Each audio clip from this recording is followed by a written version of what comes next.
Hi, everyone, and welcome to another edition of Crew Travel right here on Yachting International Radio. My name is Ria. I am your host, and I'm pleased to welcome back Lee Harris from Blue Marine Travel in New Zealand. How are you, Lee? Yeah, I'm very good. Thanks, Ria. Thanks for having me once more. Well, yeah, it's an absolute pleasure. Now, last week we were talking about, of course, U.S. travel, considering FLIBS is coming up October 28th through November 1st. PYA had a webinar a couple of weeks back in regards to working in the Caribbean and the U.S. It's generally the kickoff of the season for them. So with the situation the world over, I thought it would be really a good thing to let crew out there know what restrictions are going on, B1, B2 visas, really how difficult is it going to be to get over there to find work? Yeah, it's the same with every country, isn't it, at the moment? There are certain rules and regulations to get into there, and unfortunately, the US is no different. It is a bit complicated. There's a lot of information to take on board with regards to entry into the United States. So we'll do our best to go through it, and hopefully, fingers crossed, the crew will get something from it.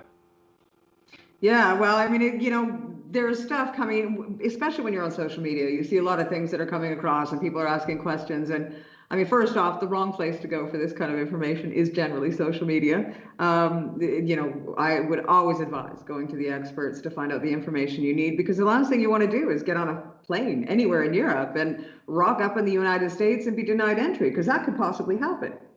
It certainly can. Yeah, a very real possibility. Especially if traveling from Europe at the moment, it's one of the biggest issues. Again, I'd love to say there was an easy answer to the question about, entry into the United States, but it's just not that straightforward, unfortunately. So I will do my best to explain it. It is long-winded, but we'll definitely give it a go anyway. So the first thing to note is that the US is still open to travelers. It's not closed its borders like other countries. However, it does depend on where you are traveling from and the visas that you currently hold. Now, this is specific to crew. So basically, the rules are as follows. And again, it's important to note that when we talk about the countries with restrictions, this is specifically whether you have traveled to or transited from them, not whether you're a passport holder of one of the countries. Now, that's important to remember, because some people get confused about if they're a passport holder or whether they're transiting from that. So it's always important to know that it's not the passport you hold, it's where you're traveling from or where you've transited through.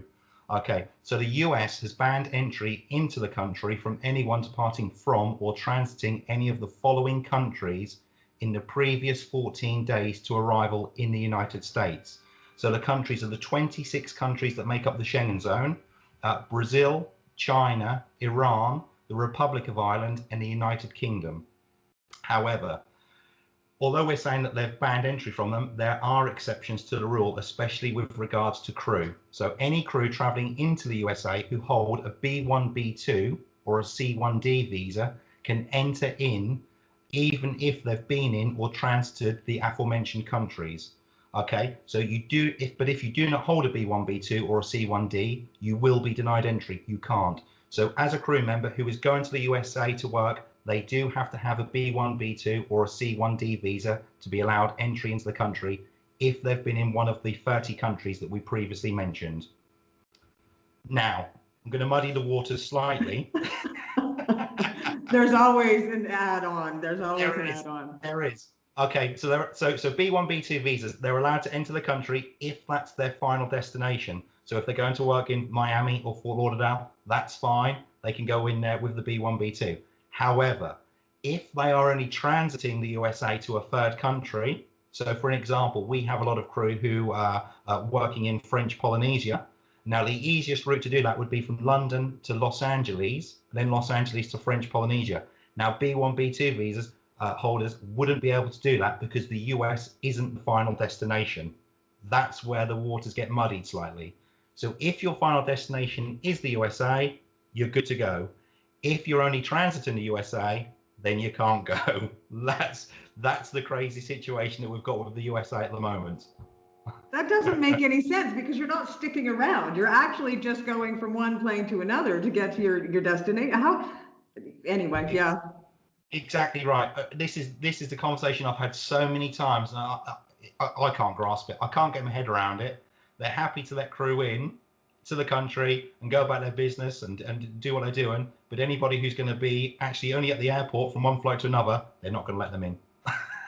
So I guess don't the get. smartest thing would be to like get your flight to wherever and then get another flight once you're there further on. Yeah, I mean, people are definitely, they can try that. And the thing with this as well is, these little rules are in place, but what we're seeing are that you do get the odd anomaly as well. Let's not forget that, because there may be people watching this who go, well, hang on a minute, I travelled in, I didn't have a B1, B2, and I was allowed in. There have been the odd exceptions where I don't know whether it's check-in staff or border control have not quite grasped, these rules because they are slightly different to most places. So there is the odd one or two who have got in, but the vast majority, they are the rules to stick to. So yeah, it's difficult to understand. It's difficult to get your head around.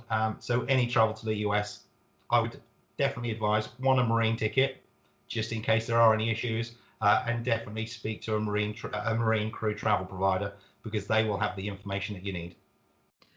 Well, now, I mean, that pretty much says the international audience for FLIBS, for example, is not going to happen because they just can't come into the country at all. There's no quarantine, there's no nothing like that. You just are not allowed in, period. Yeah. So So if we're talking about non-crew, we've just discussed crew with the B1, B2. So any non-crew who wish to enter the USA to attend FLIBS, if they've come from the 26 countries that make up the Schengen zone and the others that we've spoken about beforehand, that they're going to be denied boarding. They won't be allowed in. That's that is the rule, because they won't have the B1, B2 or the C1D visa. However, if they're part of the visa waiver program and they're traveling from a country that's not on that 30 country list, then they are allowed in. So it's only the 30 countries that they wouldn't be allowed in from if they've been in them or transited them in the last 14 days. If they're coming from somewhere else in the world and they've not been to those countries and they're part of the visa waiver program, they can get in as long as they have a valid ESTA, which they can get, and the turnaround is within about 72 hours. Gosh, it's almost, you know what I mean? It seems like in order to plan travel nowadays, you have to have a PhD. Especially with the US as well, it is difficult. There's no easy answer, unfortunately. But yeah, it is difficult times, really, really difficult times, especially getting into the US. We have lots of questions with regards to the entry. And unfortunately, there's just no simple way of telling people what they can and can't do, because the reality is it's not simple. Well, now once you get into the US, considering you've got all your visas in place and everything, what is going on with internal travel within the US? Yeah, so internal travel again, you've got the issue again. The country's allowed certain states, or sorry, not certain states, all states, to dictate their own rules with regards to entry into the state or whatever. So obviously, with FLIBS, we're going to be talking specifically about Florida. And at the moment in time, the good news for there is that there's no rules with regards to self-isolation or quarantine. You don't need to have a PCR test to enter Florida either. So that's the good news. Obviously, there are certain requirements, i.e. social distancing is still taking place there. A lot of the areas will also require the use of face masks. So obviously, you need to be careful whenever we talk about rules and regulations for any country or any state anywhere in the world at this time. You always need to make sure you regularly check. Don't check once when you book your travel and then think 2-3 weeks later everything's going to be fine, because as we know, things change at such a quick speed at the moment. So what I would say to anybody who's attending FLIBS, obviously you've got just over a week left to go. Make sure you keep checking those details with regards to entry into Florida. Now, I have got a good website which will keep people up to date with the latest information. And the website is www.floridahealth.gov. Now, this gives updated details on a daily basis with regards to what is needed to enter Florida, what's open, what's not open, and if there are any changes, that's definitely the website to head to. It will tell you. Well, isn't it true that in the states right now, the governor of each state has actually been given carte blanche to make rules up for those states on their own? So each individual state will have its own set of rules and guidelines, which right now seem to be following along either Democratic or Republic sort of platforms, essentially. Yeah, it is true. Yep. So all governors of the states have the power to decide what they're going to do with their states. I know certain states require a PCR test. Hawaii have come out and have announced that they now require a PCR test. They were also talking about having self-isolation. New York, I believe, also talking about having people needing to self-isolate for a certain period of time. So, anybody, if you're going to the US, even if it's not for FLIBS, if it's for something else, then you definitely need to check the rules and regulations with regards to the state you're going to. And Florida That right is, now, it seems like their numbers are sort of rising again, aren't they? it's rife, isn't it? That's the sad state of affairs with regards to the US. It's very similar to the UK, and parts of Europe at the moment. The numbers do seem to be creeping up. Once I say creeping up, it's not even creeping, not really, is it? They are high. So the thing with the US is they don't seem to be, although they've given the governors of the states the rights to choose what they're going to do. The majority of the states, they're not expecting PCR tests, or the self-isolation. So it's difficult to see how that's going to change anytime soon, if I'm totally honest. Well, I mean, I imagine though, if crew are traveling, not talking about FLIBS, but just the fact that it is the season over there and crew are traveling over there to go to work and they do have a boat, they are hired. I would assume that super yachts straight across the face of the planet, they are implementing very close restrictions. Once you get to that boat, whether it be self-isolation, you get your test done. So if you're just looking for work, the fact is you're more than likely going to come straight off the airplane into self-isolation for a couple of weeks and straight onto that yacht. So it is different than going to, visit family or going to, for example, a boat show. You're literally going to get on a yacht, and, a yacht by its very nature is self-isolation.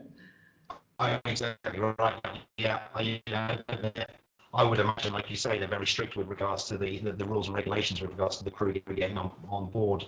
Like you say, they'd probably be picked up straight from the airport and taken to the marina. And then once on board, I'd be very surprised if they actually get any shore leave, to be honest with you. I'd imagine they would be pretty much on there the majority of the time. Right. Well, you know what? I mean, I hope that everybody, I would just advise, really honestly, I would advise somebody, if they are looking at not only going for FLIBS or if they're going to work, to contact somebody that does this for a living, to make sure that not only are they not turned away, but as well that they get to their proper destination. Whether they are going on to French Polynesia, how they can sort of do that routing and not lose a flight or not get denied. Lee, thank you ever so much once again. With the season shifting, it is stuff that we really need to know, and crew really needs to know as well. Yeah, no problem at all. It's always a pleasure. Like I say, I love being here, Ray. So you're stuck with me for as long as you want me. We're never going to get tired of you, Lee. Trust me. You may get tired of me, but we'll never get tired of you. Once again, sorry. It's not possible. How could I ever not want you? I mean, you're the light of my life, Ria. Wow, we're gonna definitely start some rumors going on now, eh? Right. Once again, you've been watching another edition of Crew Travel right here on Yachting International Radio. Thank you ever so much to Lee Harris from Blue Marine Travel. We will include all of his details down below this interview. My name is Ria. I have been your host. Please tune in again next week.